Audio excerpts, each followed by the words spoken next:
Hi, I'm Paul Stevens with Cottage Craft Works, and today we're going to talk about replacing some of the old rusty parts on White Mountain freezers. Now, we just replaced our tub rings with new stainless steel, and Emmergood also makes new stainless steel tub ears and a tub latch that it has a cam to lock your freezer head in and then down. It's kind of like the old window latches. Now, these do have to be drilled out in order to put this on, and then they do have new bolts available if you want to use them with the big head to bolt these new ones on.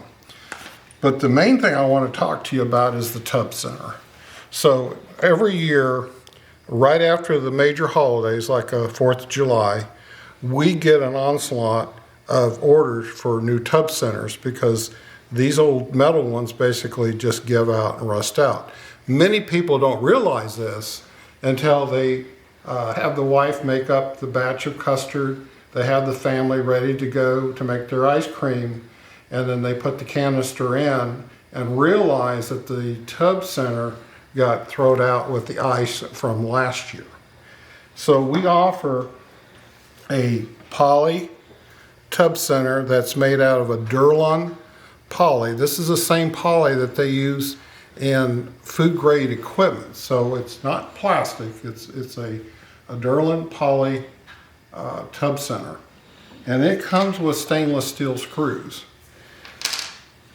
Now the old tub center screws basically came out. So what I would recommend, since this one is round and the screws are going to be a little bit smaller, is to fill that with some double mix epoxy to fill those holes, and then we want to scrape off any residue that's on the bottom.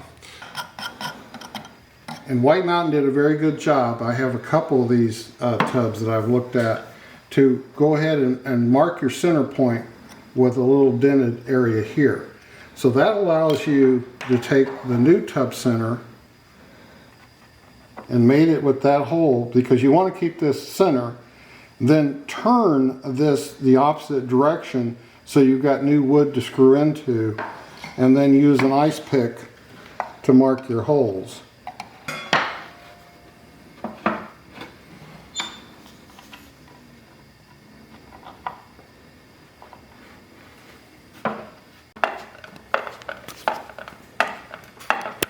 Also use a large enough screwdriver that's going to fit the head and not strip it out.